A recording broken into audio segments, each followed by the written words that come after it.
नमस्कार बच्चों।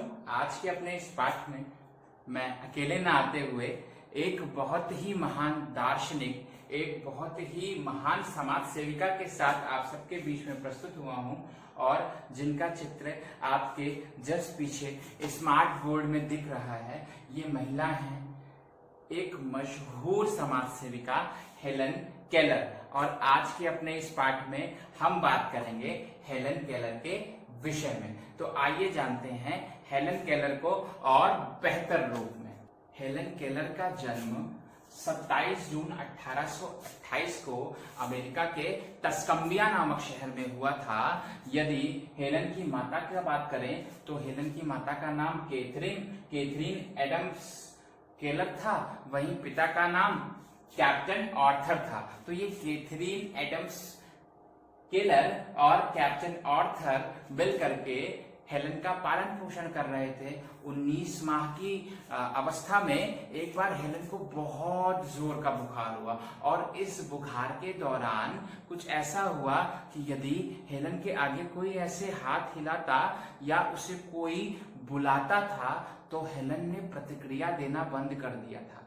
यानी कि 19 माह की अवस्था में ही हेलन दृष्टिहीन हो चुकी थी और बधिर हो चुकी थी, अर्थात ना अब वो देख सकती थी, ना अब हेलन सुन सकती थी। और इतने छोटी सी बच्ची ने अपने जीवन को, पूरे जीवन को बिना सुने और बिना देखे गुजार डाला।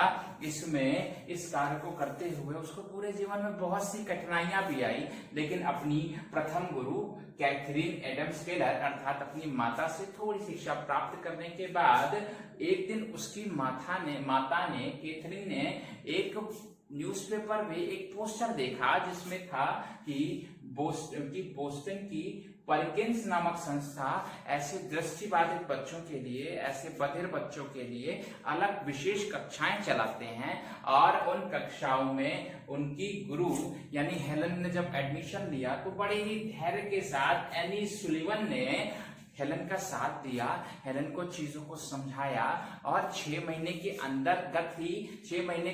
अंदर ही हेलन ने लगभग सारे के सारे जो वर्णमाला होती है उनकी भाषा की उसको समझा, अंग्रेजी भाषा की वर्णमाला को सीखा, 625 से ज्यादा शब्दों को सीखा।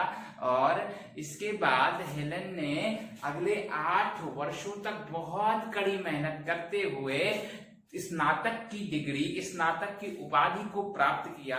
और इस स्नातक की उपाधि को प्राप्त करते करते साथ ही हेलन ने अनेक भाषाओं को, अंग्रेजी, फ्रेंच इत्यादि भाषाओं को सीखा, समझा, जाना, परखा।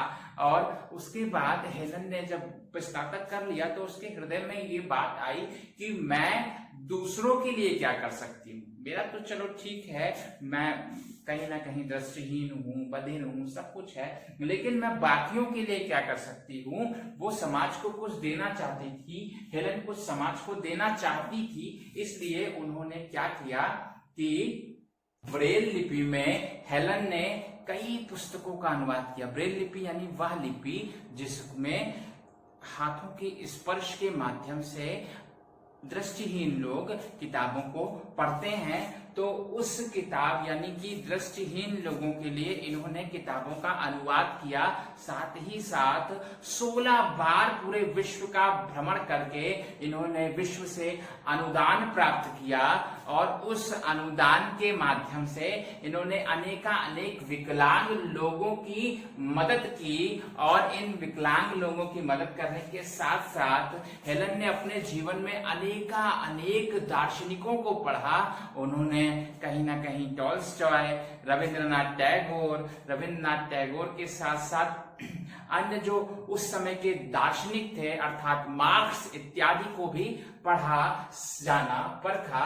साथ ही साथ वह एक बार भारत भी आई थी और भारत में आकर के उन्होंने चाचा नेहरू से मुलाकात की, रविंद्रनाथ टैगोर से मुलाकात की। और इस प्रकार से उन्होंने पूरे विश्व से धन का कहीं ना कहीं धन को प्राप्त किया, एक डोनेशन के रूप में, एक अनुदान के रूप में। और उस अनुदान को कहीं ना कहीं विकलांग लोगों की सहायता के लिए प्रयोग किया। इस प्रकार से हम कह सकते हैं कि बच्चों हेलन केलर का हमारे समाज पर एक बहुत बड़ा कहीं ना कहीं कर्ज है और उन्होंने समाज के हित के लिए खुद एक विकलांग होते हुए भी कहीं ना कहीं बहुत सारे कार्य किए और समाज में एक विश्व प्रसिद्ध समाज सेविका के रूप में हेलन केलर सामने आई। बच्चों, यह हमारा पाठ हेलन केलर आपको कैसा लगा इसके विषय में कमेंट बॉक्स में अवश्य बताइएगा। आशा है आपको यह पाठ समझ आया होगा, अच्छा लगा होगा। धन्यवाद।